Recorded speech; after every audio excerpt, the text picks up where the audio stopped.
네, 반갑습니다. 오늘은 누가복음을 시작을 해보도록 하겠습니다. 이 누가복음은 이 사공간 복음서 중에 마태복음과 견주어서 손색이 없을 정도, 어쩐 논자에 의하면은 누가복음이 더 마태복음보다 뛰어나다 이렇게 얘기하시는 분도 있긴 합니다만은, 어쨌든 누가복음은 사공간복음 중에 빼놓을 수 없는 중요한 부분인데, 마태복음에서 거의 커버를 하고 있기 때문에 제가 빼놨습니다만은, 이 시간을 통해서 다시 한번 살펴봄으로 해서 하나님 나라의 목적성과 하나님 나라를 이루는데 많은 기여가 되는 축복이 이 시간을 통해서 이 말씀을 듣고 있는 여러분에게 함께하기를 기원합니다. 우선 우리 주 예수 그리스도 이름으로 우리 아버지께 기도를 드리고 이 말씀을 보도록 하겠습니다. 놀라우신 아버지 하나님, 오늘도 저희가 무엇이간데 이처럼 사랑하시사 맑은 호흡을 허락하여 주시고 아버지의 전으로 불러주시기까지 하신 이 은혜를 생각할 때마다 무한 감사와 영광을 아버지께 드립니다. 아버지 하나님, 이 시간에 특별히 머리 숙인 심령들 기억하여 주시사 세상 가운데서 특별히 선택받은 줄 저희가 믿사옵고, 아버지 하나님 그리 불러주신 줄 저희가 확언하고 있사오니, 아버지 하나님 머리 숙인 심령들 이 시간에 세상 끝으로 모든 것을 배제하고 온전히 아버지 것을 구하고자 이 시간에 왔으니 그 믿음 위에 축복하여 주시사 진리의 성령의 도우심을 허락하여 주시옵소서. 말씀을 증거하고 듣는 자가 하나가 되어서 아버지 의에게 나타날 수 있는 이 자리가 될 수 있도록 정결케 하여 주시면 물론 축복을 더하여 주시는 줄 저희가 믿사오매, 이 믿음 위에 아버지 하나님 축복하여 주시옵소서. 아버지 하나님, 처음 시간입니다. 끝까지 온전히 아버지 하나님의 말씀이 나타날 수 있도록 아버지 하나님 이 시간에 은혜를 더하여 주시는 줄 믿습니다. 이 모든 말씀을 우리 주 예수 그리스도 이름으로 기도합니다. 아멘. 네. 누가복음 1장 1절 보겠습니다. 우리 중에 이루어진 사실에 대하여 이랬습니다. 우리 중에 이루어진 사실에 대해서 이래서 이 마태복음 1장 1절에 관한 내용을 잠시 보면은 마태복음 1장 1절에는 뭐라고 쓰여져 있느냐 하면은 아브라함과 다윗의 자손 예수 그리스도의 세계라, 이것이 마태복음 1장 1절입니다. 그런데 누가복음에서는 말씀이 사실에 관해서 우리 중에 이루어진 사실에 대하여 이렇게 얘기합니다. 처음부터 말씀의 목격자 되고 이랬어요. 목격자 되고 일꾼된 자들의 전하여 준 그대로 내력을 저술하려고 붓을 든 사람이 많은지라, 이렇게 이야기를 했어요. 사실이라는 것은 의도가 있고 그 의도에 따라서 행동되어지거나 이루어진 것들을 사실이라고 합니다. 그러니까 모든 것은 의도가 있어요. 그 의도가 그 행동 주체자에게 있든 아니면 제3자에게 있든 그 의도가 있어서 일어나는 것이 행동이다, 이렇게 얘기하고, 이 사실이라는 것은 의도를 제외한 행동 또는 나타난 것을 적시할 때 사실이다, 이렇게 이야기를 해요. 그래서 의도를 뺀 것에 관하여 그랬어요. 의도를 뺀 것에 관하여. 의도는 지금 모르니까 처음부터 말씀의 목격자 되고 일꾼된 자들의 전하여 준 그대로 이랬어요. 내력을 그 온 역사, 온 이력을 저술하려고 붓을 든 사람이 많은지라, 이렇게 이야기를 합니다. 마태복음 1장 1절에서 말씀하신 것과 이 차이는 뭐냐 하면은, 저는 이런 의미에서 보면은 마태복음이 훨씬 더 포괄적이고 더 중심적에 있다 이렇게 얘기를 드릴 수가 있는데, 예수 그리스도라는 것은, 예수라는 건 메시아로 기름 부은 자로 이 땅에 오셨고 우리는 그것을 믿어서 아멘으로 화답했고, 그한 사실은 하나님께서 이사야서 54장 56장에서 기록한 말씀대로 기름 부은 자를 보내주리라고 했고, 그 자가 온 것이 메시아로 인정돼서 우리는 그를 믿는 자들, 무리, 그걸 개신교, 프로테스탄트 이렇게 얘기를 하죠. 물론 그 전에 뭐 캐톨릭도 그렇게 얘기를 합니다만 그것까지는 의미가 좀 미약한 것 같아서 저는 개신교를 적시해서 얘기를 드릴 수가 있습니다. 그래서 예수가 그리스도로 왔느냐 안 왔느냐 이 사실은 대단히 중요하고, 예수가 그리스도로 왔다는 사실을 증명한 것이 마태복음 1장 1절이다. 그래서 대단히 포괄적으로 설정되어 있는 거다 이렇게 말씀을 드릴 수가 있습니다. 아브라함과 다윗의 자손 예수 그리스도의 세계라, 이것은 다른 세계, 그 전에 있는 세계가 아니고 예수 그리스도를 칭함에 있어서 아브라함과 다윗의 자손이라고 했어요. 그것을 이었다는 거예요. 이었다. 연계해서 이었는데 그가 그리스도라는 거예요. 예수 그리스도의 지금부터 세계라 이렇게 얘기를 해요. 그러면 예수 그리스도의 세계인데 그가 와서 뭐라고 얘기하냐면은 선지자와 및 강령이 세례 요한 때까지라라고 못을 박음으로 인해서 이후에 이루어지는 세계는 예수 그리스도의 세계라는 것을 선포한 의미가 있다. 그래서 마태복음 대단히 중요한 가치를 가지고 있다 이렇게 말씀을 드릴 수가 있는데, 누가복음 2절에서 말씀하시는 것은 목격자 되고 일꾼된 자들의 전하여 준 그대로 내력 온 이유를, 역사를 저술하려고 붓을 든 사람이 많은지라 이렇게 서론하고, 3절 그 모든 일을 근원부터 자세히 미루어 이랬습니다. 그 모든 일을 근원부터 자세히 미루어 살핀 나 또한, 이런 얘기죠. 나도 데오빌로 각하에게 차례대로서 보내는 것이 좋은 줄 알았노니 이랬습니다. 이는 각하로 그 배운 바의 확실함을 알게 하려 함이라 이렇게 목적성을 적시하고 있습니다.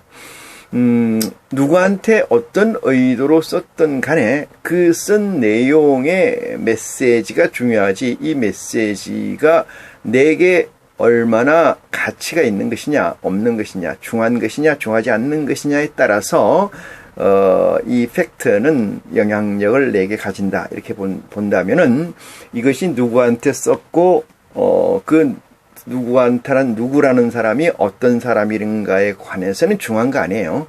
흔히 얘기를 할 때 이 컨셉이라고 하고 개론이라고 하고 개념이라고 하는 이런 모든 얘기들은 그 얘기 중에, 그 그림 중에, 그 사건 중에 핵심이 무엇인가를 읽어내는 거죠. 읽어내는 것. 그걸 개론 또는 컨셉 또는 핵심 이런 얘기로 말씀을 나눌 수가 있는데, 데오빌로 각하에게 얘기를 했던, 누구한테 얘기했던, 그건 중요하지 않는 겁니다. 저는 이 누가라는 사람을 통해서 어떠한 메시지가 전해졌고 그 메시지가 여러분과 나와의 어떤 관계가 있느냐 이렇게 묻는 것이 제일 중요하다. 여러분과 나는 어떤 목적을 가지고 있느냐. 예수 그리스도를 통해서 종의 반열에서 아들의 반열로 올라갔고 그로 인해서 아들로서의 아버지의 유업을 상속받기 위해서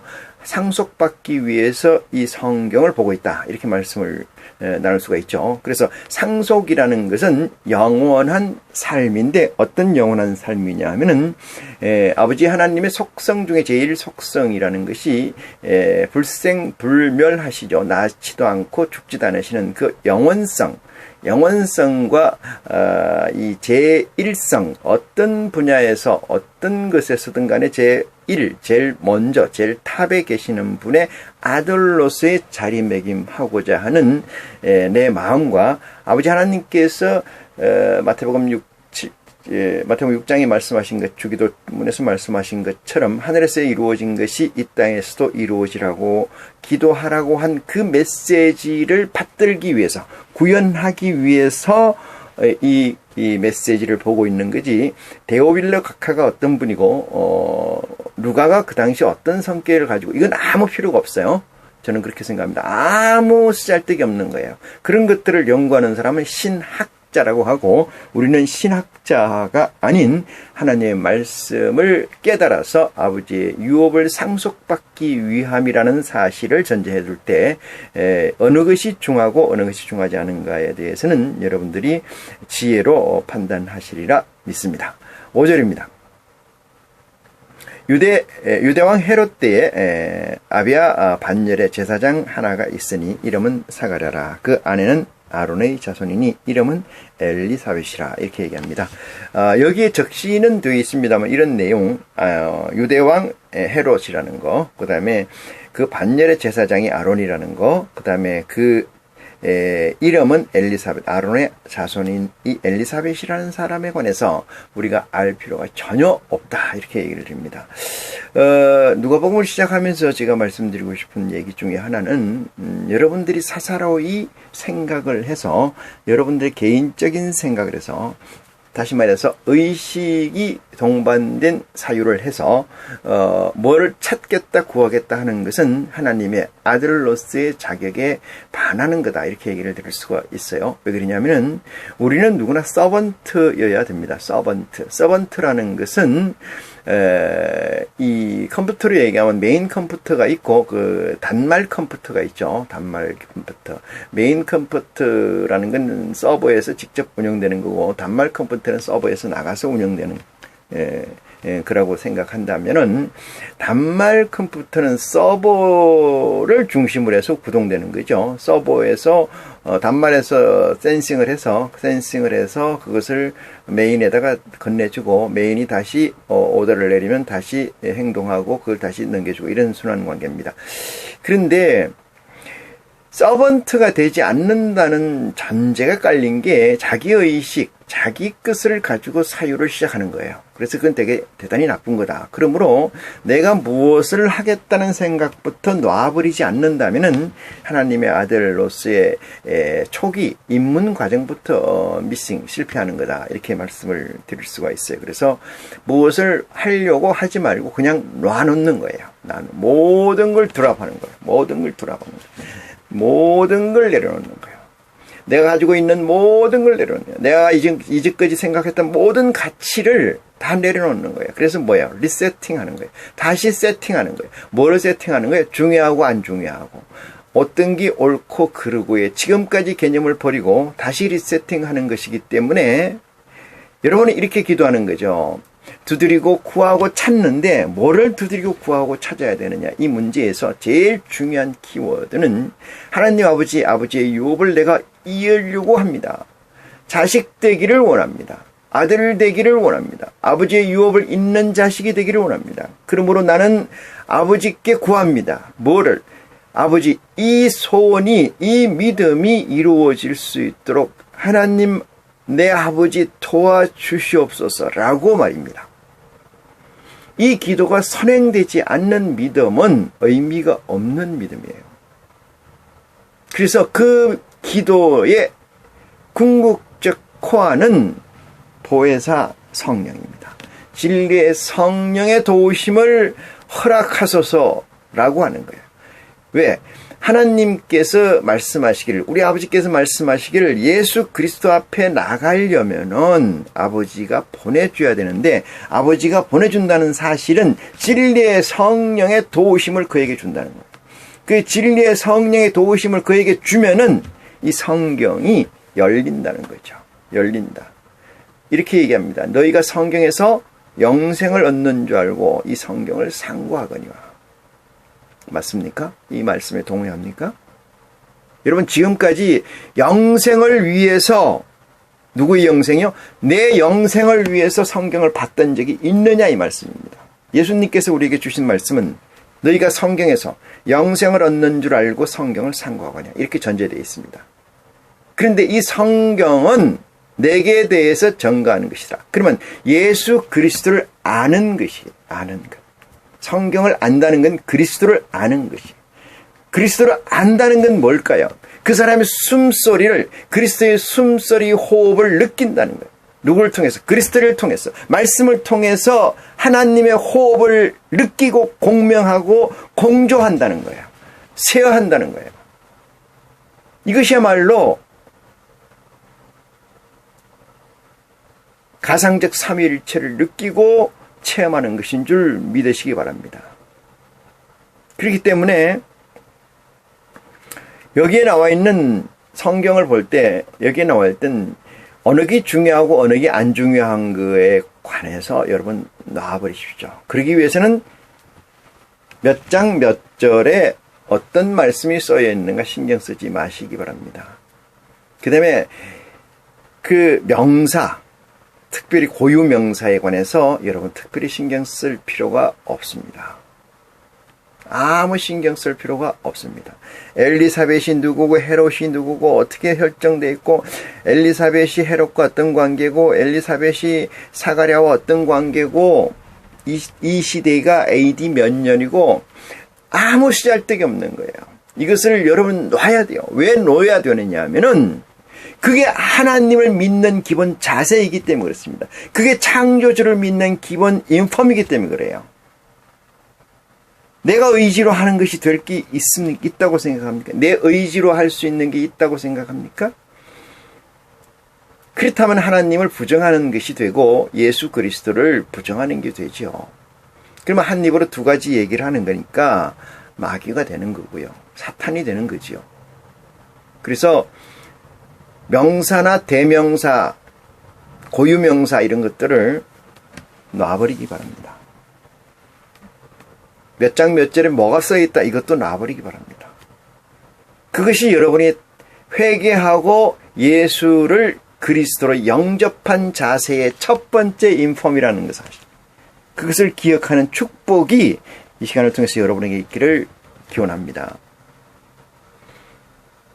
6절입니다. 이 두 사람이 하나님 앞에 의인이니 이랬어요. 의인이니 주의 모든 계명과 규례대로 흠이 없이 행하더라 이랬어요. 이 두 사람이라는 것은 엘리사벳과 아론의 자손 이 사가랴와 엘리사벳을 얘기하는 것으로 이해가 됩니다. 이 두 사람이 하나님의 앞에 의인이니 주의 모든 계명과 규례대로 흠이 없이 행하더라. 이 말씀에 동의하십니까? 여러분? 지금 여기에서 하나님이 계명을 주시면은 계명을 두 번을 주셨죠. 한 번은 모세를 통해 준 거고 한 번은 그리스도를 통해서 예수를 통해서 주셨다고 믿어야 됩니다. 근데 이 두 사람이 하나님 앞에 의인이니 이랬어요. 의인이라는 건 하나님이 인정됐다 이런 얘기죠. 하나님의 인정됐다. 옳고 그름에 A라는 사람이 있어요. A라는 사람이 있고 그 사람의 인격이 형성되어 있다고 보고 그 사람에게 옳고 그름은 그 사람의 정체성에서 가름이 나누어지죠. 그렇지 않습니까? 너 이거 할래 안 할래 이러면은 너라고 얘기하는 지칭되는 그 자가 yes, no에 따라서 갈라지는 거죠.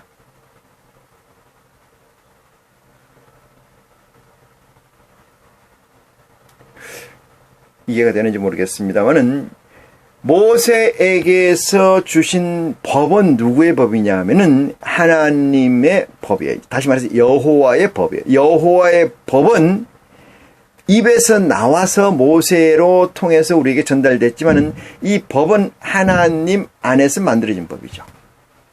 그럼 하나님 안에서 만들어졌다는 것은 하나님에게서는 그 법은 구속적 사유를 갖지 못한다 이 뜻입니다. 구속함을 가질 수가 없는 법이다. 뭐가? 만든 자에게는 대표성으로 만든 이런 민주주의 사회에서 만든 거하고는 달라요. 그래서 하나님 앞에 의인이라고 적시해 놓은 것은 모든 법 앞에 이미 자유한 사실이 있다 이 뜻입니다. 자유한 사실이 있다. 그래서 이 두 사람이 하나님 앞에 의인이니 주의 모든 계명과 규례대로 흠이 없이 행하더라는 것이 뒤에 서술로 붙어 있습니다. 서술로.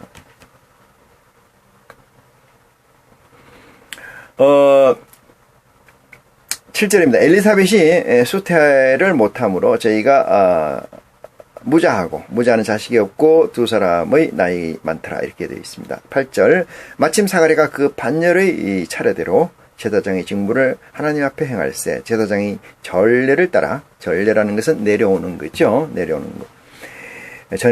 전에 내려오는 예법 따라 제비를 뽑아 주의 성소에 들어가 분향하고 모든 백성은 그 분향하는 시간에 밖에서 기도하더니 주의 사자가 저에게 나타나 향단 우편에 선지라 이렇게 얘기합니다. 주의 사자가 나타나 저희 우편에 서다. 22절입니다. 사가랴가 보고 놀라며 무서워하니 천사가 일러 가로되 사가랴여 무서워 말라 너희 간구함이 들린지라 네 아내 엘리사벳이 너에게 아들을 낳아주리니 그 이름을 요한이라 하라 이렇게 얘기를 하는데 이 두 가지만 얘기하겠습니다. 무서워하니 이랬어요. 놀라며 무서워하니 이렇게 놀라며 무서워하는 현상은 육체를 가진 존재에게 나타납니다. 육체를 가진 존재.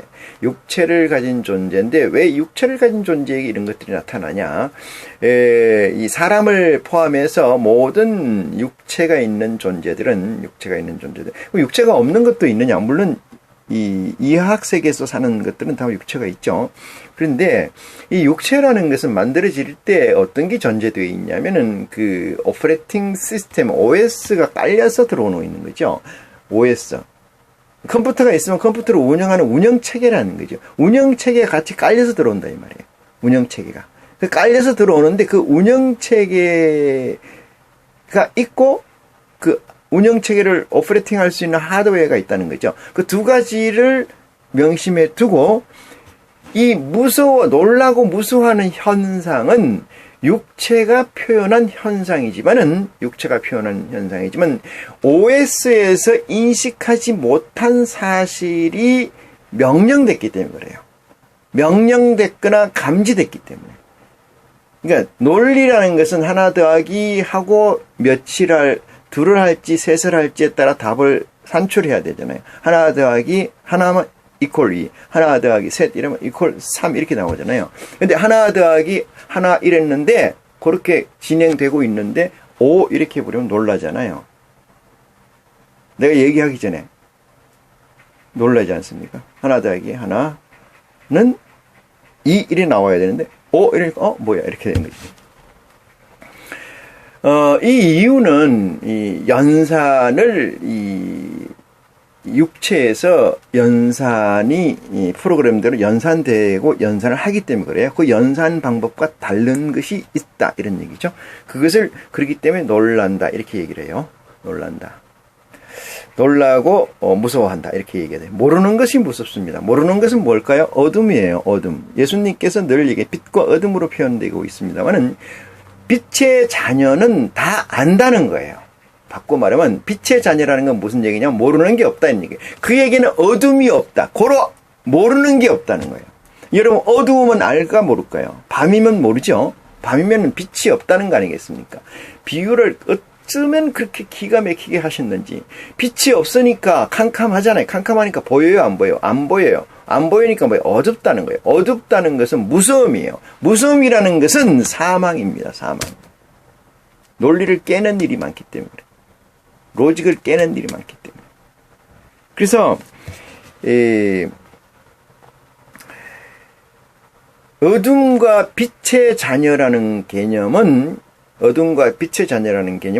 아는 것과 알지 못하는 개념이 거기에 녹아있다. 이렇게 생각하면 되겠습니다. 두 번째는 13절에 천사가 일러 가라사대 사가랴가 무서워 말라 가라되 사가랴야 무서워 말라 너희 간구함이 들린지라 네 아내 엘리사벳이 너에게 아들을 낳아주리니 그 이름은 요한이라 하라 이렇게 얘기하잖아요. 이거를 신학이 아니고 성령적으로 좀 깊이가 없는 분들은 이해하기가 힘들어요. 전제가 뭐가 깔려있냐면은 우편에 누가 섰다 그랬어요. 우편에 주의 사자가 저에게 나타나 향단 우편에 선지라. 이게 11절에 전제되어 있죠. 그 다음에 천사가 이렇게 얘기를 해요. 일러 가라되 사가랴야 무서워 말라, 이런 얘기죠. 무서워 말라는 건 뭐야? 네 논리 밖의 일이 벌어질 일이 있으니 이 뜻입니다. 네 논리. 여기서 논리라는 건 인식이에요. 뭐가 인식하느냐? OS 가운데서 인식해서 육체가 하부에를 끄집어내는 거죠. 그것이 하나의 논리라고 하면은 그렇지 못한 일이 벌어질 테이니 이 뜻입니다. 벌어질 테이니 너는 놀라지 말라, 이런 얘기예요. 네 아내 엘리사벳이 너에게 아들을 낳아주리니 그 이름을 요한이라 하라. 이렇게 이야기를 합니다. 만약에 이것을 바꿔서 이 시대에 어떤 모 집사에게 이 자매에게 이런 일이 벌어졌다고 하면은 뭐라고 생각할까요? 여러분, 이걸 믿겠습니까? 이런 일이? 믿음이라는 건 화합의 근거를 합니다. 믿음은 화합. 어떤 사실과 합하려고 하는 의지예요. 합하려고 하는 의지. 그 의지가 내 정체성에서 나오는 게 아니고 내 무의식의 정체성에서 나오는 거지. 다시 말해서 예수 그리스도로 새로 쌓여진 내 안의 정체성에서 나오는 거죠.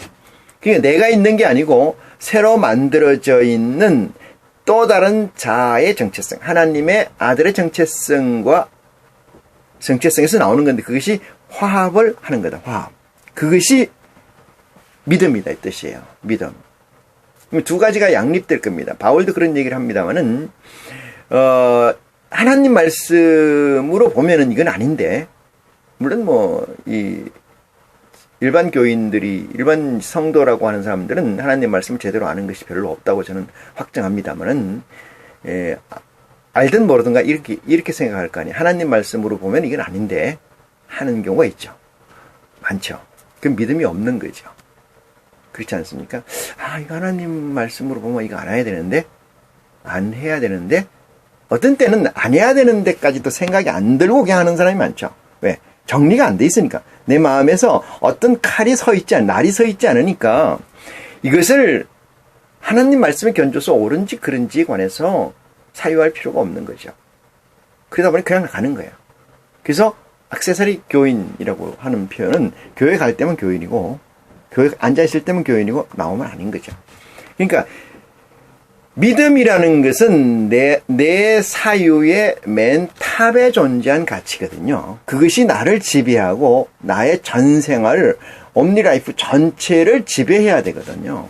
지배해야 되는데 그 지배를 못한다고 하면은 믿음이 없는 거예요. 믿음은 있는 것과 화합하는 순간을 믿음이라고 그래요. 근데 있는 게 없으면 믿음이 없죠. 있는 게 없으면 믿음이 없어요. 있었는데 그 있는 것과 내가 현실에 부딪히는 것들이, 맞아야 하는 것들이 그 믿음과 합의를 이끌어내느냐 이거죠. 합의를 이끌어내느냐.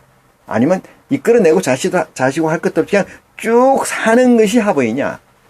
그게 믿음의 크고 작음이 얘기고 믿음의 실체다, 이렇게 말씀드릴 수가 있어요. 그래서 네 아들을 낳아주리니 그 이름을 요한이라고 하는데, 이런 얘기가 여러분에게 있다라면은 믿겠느냐 이 말이죠. 믿겠느냐.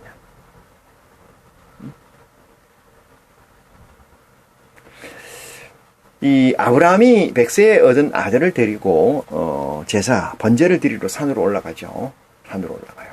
그 이유는 뭐냐면 여호와 하나님께 아브라함에게 명령합니다. 아브라함아, 네 아들을 번제로 드리라. 이렇게 얘기하니까 아브라함이 이렇게 얘기합니다. 이렇게 얘기할 수도 있었는데 안 했다는 거죠. 어떻게 100세에 겨우 아들 하나 줘놓고 이 아들을 번제로 드리라 합니까? 이것이 여호와라면은 저는 여호와 곁을 떠나겠습니다. 이것이 어떻게 보면 솔직한 인간을 가진 사람의 생각이죠. 그렇지만 아브라함 속에는 이미 뭐가 있었어요? 이 세상적 아브라함의 정체성이 아니고 여호와 하나님이 만들어 놓은 정체성이 안에 싹이 터 있고 그 싹이 터서 자라고 있는 거죠. 그래서 그 명령이 오다가 들어오면은 그 정체성에서 합하는 거예요. 그렇기 때문에 나는 행한다 안 행한다? 바로 행하는 거예요. 거기서 이의 달 것도 없습니다. 그래서 그걸 믿음의 조상 이렇게 얘기하는 거예요. 믿음의 조상이라는 칭호까지 아브라함은 얻게 되는 거죠. 여러분, 믿음이라는 것은 내 안에서 설정된 가치예요. 그 설정된 가치인데 어떤 가치냐? 내 가치 중에 제일 위에 있는 가치. 쉬운 표현으로 빌어서 설명하면 그렇습니다. 그것이 누가 만들어줬다? 여호와 하나님이 모세에게 만들어줬다. 우리는 누가 만들었다? 예수 그리스도가 만들어줬다. 누가 시켜서? 우리 아버지 하나님이 시켜서. 이 얘기입니다. 14절 봅니다.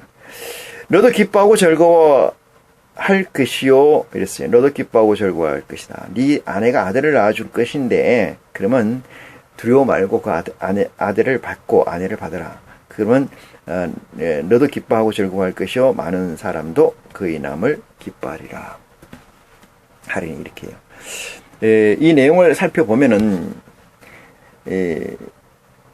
너는 기뻐하고 즐거워할 것이요. 많은 사람들도 그의 남을 기뻐하리라. 많은 사람이라고 그랬어요. 많은 사람. 많은 사람이라는 게 어떤 의미일까요? 14절을 한번 볼까요? 영문으로 보면은 많은 사람들이라는 것은 man이라는 표현을 썼습니다만 많은 사람들이라는 많고 적음의 개념을 하나님을 그리스도를 통해서 아버지로 영접한 사람들은 바꿔야 돼요. 뭐냐면 은혜의 가치를 좀 리세팅해야 돼요. 다시 세팅해야 돼요. 많다는 것은 물론 양을 표현할 때 얘기를 합니다만은 많다는 것은 그 많고 적음, 크고 적고 이런 개념이 어디서 설정되냐 하면은 내 가치 기준에서 설정되잖아요. 내 가치 기준에서. 돈이 없어서 맨날 이 10만 원 단위가 최고의 단위로 살고 있던 사람에게 1억을 얘기하면은 엄청난 가치죠. 엄청난 금액이라고 얘기해요. 근데 맨날 사는 사람이 1000만 원 단위에서 산다고 하면은 1억의 가치는 가볍죠.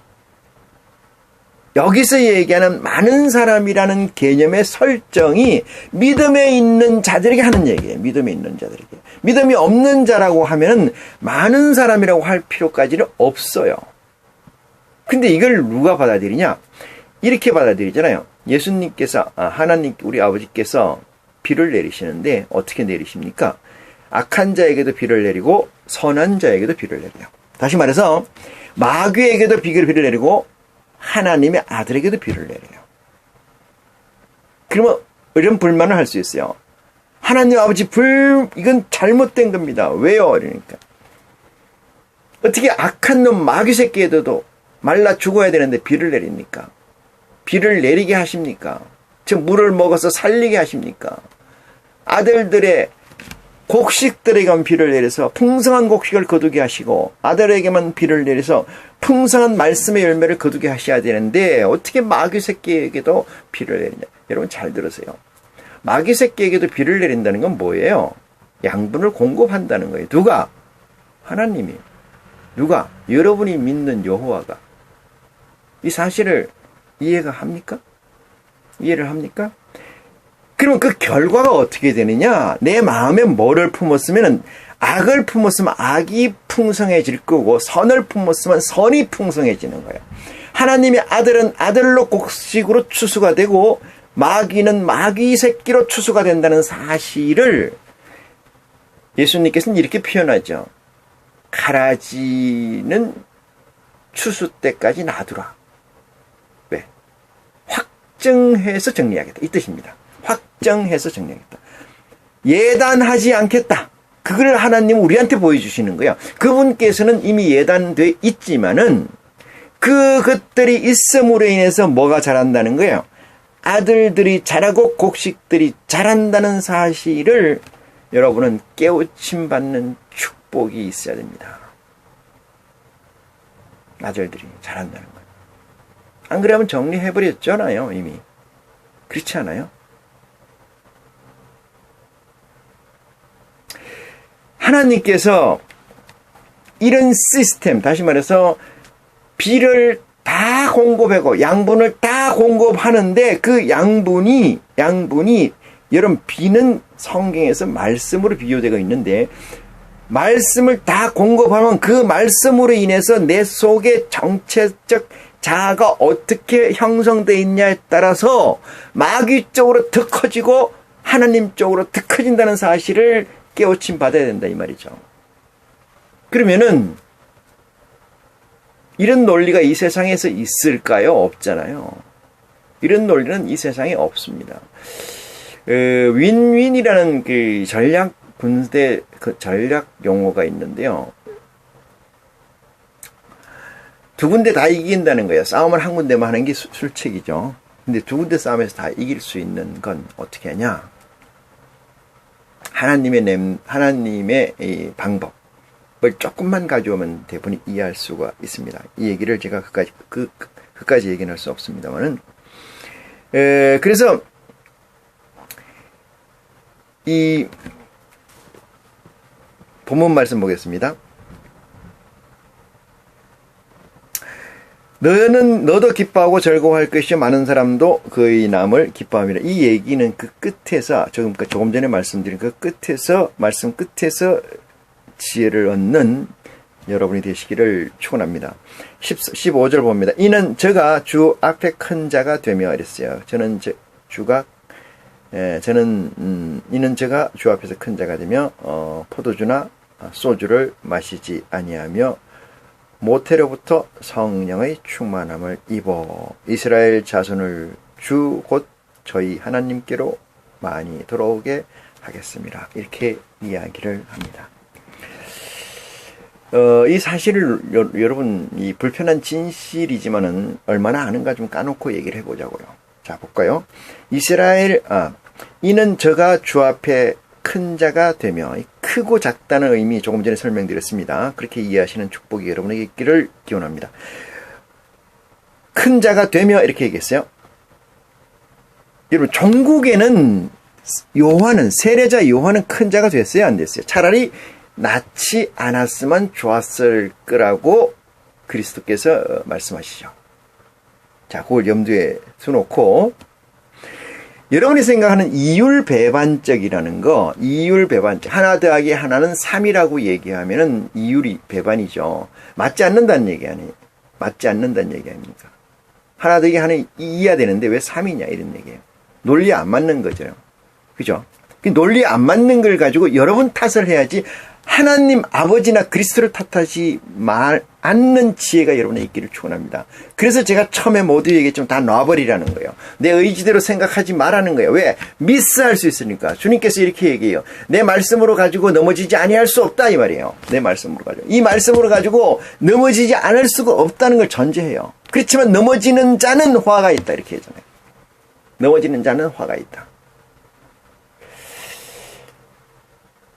큰 자가 되며 이랬는데 큰 자가 아니네요. 왜 큰 자라고 얘기할까요? 이런 의미가 이런 질문이 생기잖아요. 이 질문은 여러분에게 아무 쓰잘데기 없어요. 왜 생기느냐? 질문은 당연히 생겨요. 근데 그 질문의 싹을 문질러야 돼요.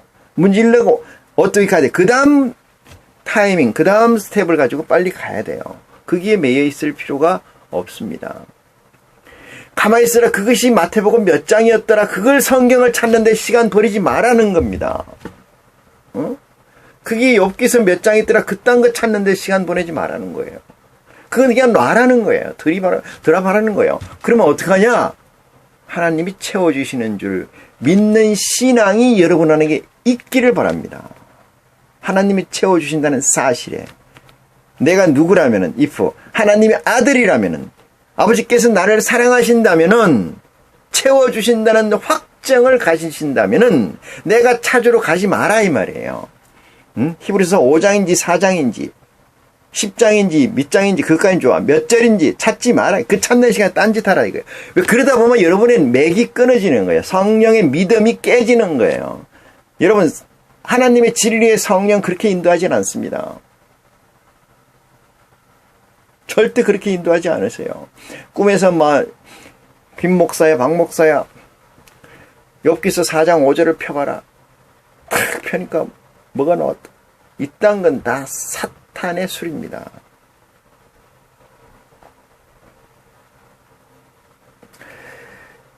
포도주나 소주를 마시지 아니하며 이러니까 이 양반은 술하고는 아예 거리가 없었구나 이렇게 생각하는 거죠. 술, 알코올을 얘기하는 건데 보통 이렇게 여기서 따서 그런 얘기를 많이 해요. 이 알코올이라는 건 취한다는 뜻이 있잖아요. 그러니까 맨정신을 잃어버린다 이 뜻이잖아요. 맨정신을 잃어버린다. 포도주는 예수님께서도 마시잖아요. 포도주. 근데 소주, 포도주는 뭐고 소주는 뭐냐 이러니까 그걸 모르는 사람이 어디 있어요. 제가 설명하려는 그 뜻이 아니고요. 성령의 술이라는 거예요.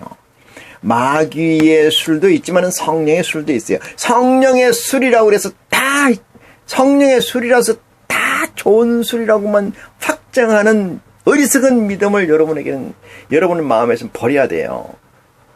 성령의 술이라면은 성령이라면 다 좋은 걸로 포맷돼 있죠. 성령 다. 귀신에 반대되는 건 다 성령이다. 성령에 반대되는 건 다 귀신에 이렇게 이분법적으로 여러분 생각하는데 그런 생각이 여러분 안에 있는 순간 여러분의 믿음은 화합해서 하나님의 바라고 원하는 데까지 성장할 수 없다는 사실을 여러분은 깨우침 받기를 원합니다. 여기서 포도주는 하나님의 관계되어 있는 마귀를 얘기하는 거예요. 마귀들이 가지고 있는 술수를 얘기하는 거예요. 술수. 이 술이라는 것은 알코올이 아니고 술책이다. 술책. 술수. 이 뜻입니다. 기술. 소주를 마시지 아니하며 모태로부터 성령의 충만함을 입어 이렇게 얘기합니다. 16절입니다. 이스라엘 자손을 주 곧 저희 하나님께로 많이 돌아오게 하겠습니다. 이랬어요. 많이 돌아오게 하겠습니다. 자, 보십시오. 이 세례자 요한에 관한 얘기를 지금 하고 있습니다만은 이 세례자 요한이 의인이고 그 아버지와 엄마가 의인이고 그가 이 땅에서 나타나면은 많은 무리가 그를 찬송하겠고 그를 기뻐하겠고 그 다음에 그가 이스라엘 자손을 주 곧 저희 하나님께로 많이 돌아오게 하겠습니다. 이렇게 얘기하잖아요. 이스라엘 자손이라면은 지금 중동에 있는 그 이스라엘 자손, 다시 말해서 바벨론의 포로로 잡혀갔다가 다시 복귀한 남이스라엘, 북이스라엘 나눴던 옛날에 그 얘기를 하는 걸로 착각하시면 안 된다. 이런 얘기입니다. 인간의 역사는 그렇게 길지가 않아요. 길지가 않은데 그 역사 속에서 내가 어느 방점을 찍어서 어느 점을 찍어 좌표를 찍어서 거기서부터 뭐 역사가 있고 어쩌고 그렇게 얘기를 하는데 그건 논리의 모순입니다. 여러분, 이스라엘 자손으로 대표되는 건 유대인입니다. 지금 유대인들은 지금도 메시아, 다시 말해서 예수를 그리스도로 부정하잖아요. 예수를 그리스도로 인정하지 않습니다. 아직도 메시아를 그들은 기다리고 있습니다. 그러면은 예수를 그리스도로 믿는 자의 입장에서 보면은 저들은 애처롭고 불쌍히 여길 수는 있으나 저들과 화합해서 동지가 될 수가 없어요. 그렇지 않습니까? 왜 그래요? 예수를 2번 욕보이기 때문에 그렇습니다. 그런데도 불구하고 이스라엘이라고 하면은 유대인이라고 하면은 껍벅 죽는 사람들이 있어요. 여기서 성경은 이렇게 써놨어요. 이스라엘 자손들을 주 곧 저희 하나님에게로 많이 여러분 보십시오. 이스라엘 자녀를 누구에게 리턴시킨다는 거예요? 그리스도에게 리턴시킨다는 거예요. 그리스도에게 리턴시킨다. 리턴시킬 일이 있기 때문에 리턴하는 거 아닙니까? 예수는 이 땅에서 메시아로 오신 이유는 구원의 확신, 구원의 사실이 있기 때문에, 구원의 미션이 있기 때문에 온 거 아니에요. 그럼 구원 대상자들은 어떻다는 거예요? 구원 필요성이 있다는 거예요. 누가 보실 때, 보는 건 전부 우리 아버지 하나님이 보실 때 얘기입니다. 보실 때 이들을 구원해야 되겠는데, 구원의 대상이 누구라는 거예요? 이스라엘 자손이라는 거예요. 이스라엘 자손, 여러분. 요한복음 4장에 이렇게 쓰여져 있죠. 사마리아 여자가 물을 길러 왔을 때 하는 얘기입니다만은, 어디서도 드리지 말라는 거, 이 산에서도 하지 말고 이스라엘에서도 하지 말라고 적시돼 있잖아요. 여기서 말하는 이스라엘은 하나님을 따르던 백성들인데 이들이 맏아들, 장손, 본자손 이렇게 비교되어 있어요. 바울이 쓴 서신에 보면 그렇게 다 기록되어 있어요. 본자손. 바깥 어두운 데 쫓겨나 슬피 울며 이를 갈리 있으리라. 여러분 사도 바울을 사울을 왜 쳐서 하나님 말씀 쪽으로 돌렸느냐 하면은 이방인에게 복음을 전파해야 될 피치 못할 사정이 있기 때문에 하나님의 직권이 사용됐던 것이 사울입니다. 직권. 그러면 지금도 나도 사울처럼 바울이 되는 역사가 있겠다고 우스갯소리 아닌 우스갯소리 하는 목사들이 많아요. 이스라엘 백성을, 유대인을 본자손이라 하는 자들을 어디로 턴을 해야 됩니까? 예수 그리스도께 턴해야 돼요. 그 사역, 그 미션을 가지고 만들어지고 있는, 쓰여지고 있는 게 지금 세례자 요한에 관한 얘기입니다. 세례자 요한, 하나님의 사역의 시작의 밑받침이었었죠. 기초석이에요. 모퉁이 돌이었다 이 말이죠.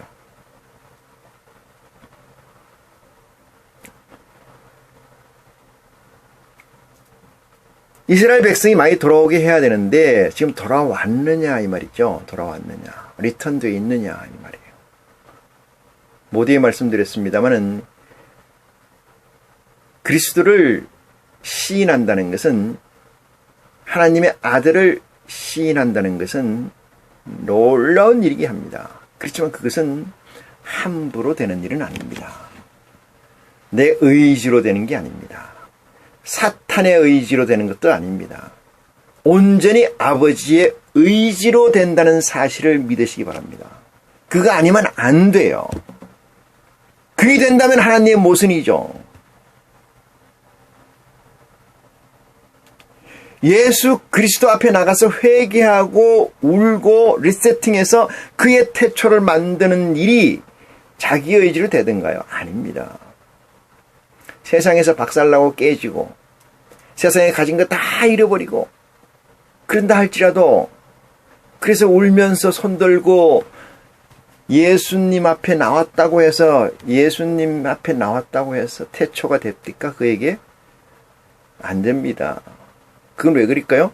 진리의 성령의 도우심이 없었기 때문에 그래요. 그건 진정한 태초, 다시 말해서 회개하라 라는 회개가 그에게는 없었다는 거예요. 회개가 없었어요. 여러분 이 말씀을 기억합니까? 내가 모든 걸 잃어버리고 하나님 앞에 나갔어요, 울면서. 그 사실은 어떤 사실이냐면은 집을 청소한 사실이에요. 밀었다, 리세팅하기 위해서 밀었다 이 말이죠. 밀었는데 준비되어 있지 않으면 뭐가 온다는 거예요? 거기서 떠난 귀신이 물 좋은 걸 찾아다니다가 산으로 들로 바다로 찾아다니다가 마땅한 곳이 없어요. 그래서 딱 자기가 있던 그곳을 와보니 말끔히 정리되어 있더라. 이 얘기는 뭐예요? 다른 잡다한 귀신이 싹 나가버리고 없더라 이 말이에요. 잡다한 귀신이, 온갖 섬기는 귀신들이 없더라. 이게 주인들이 없더라. 이게 깔끔히 정리. 그게 뭐예요? 회개하고 손 들고 온다고 울고 불고 한 거 아니겠습니까?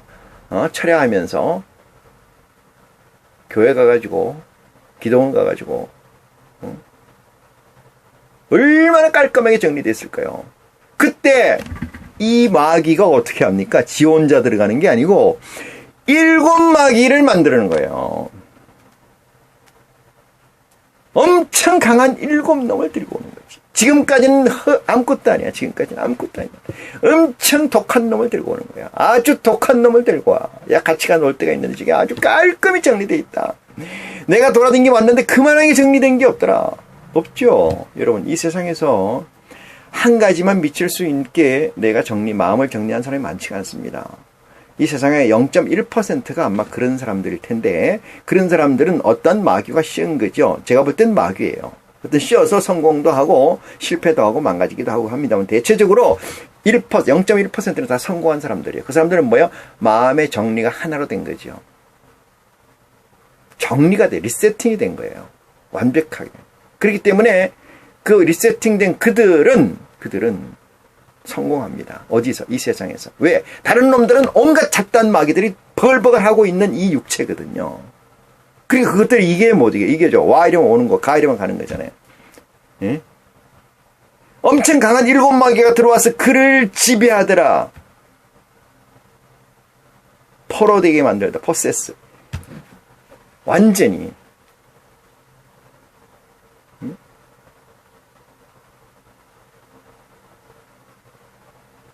제가 얘기를 합니다. 창세기 1장 1절에 태초에 하나님의 말씀이 계시니라 보겠습니다. 제가 이 말씀을 읽으면 그냥 입으로 얘기하면 되는데 왜 자꾸 찾아보느냐 하면은 인간은 오프라인적 존재입니다. 여기서 시작해서 셋째 하늘까지 올라가야 되기 때문에 그래요. 택도 아니게 비디오로 본다든지 디지털로 보는 것은 의미가 덜하다는 사실을 여러분에게 말씀드립니다. 자, 1장 1절로 보면 태초에 하나님이 천지를 창조하시니라 했어요. 이것이 몇 년 전에 쓰여져 있고 몇 년 전을 지칭하는 것은 의미가 없습니다. 여러분의 태초를 만들어야 된다는 사실입니다. 여러분의 태초. 그것은 진리의 말씀이 있는 줄 제가 아오니 제게 진리의 말씀을 허락하옵소서라고 두들기고 찾고 구하는 일이 여러분의 업이 될 때,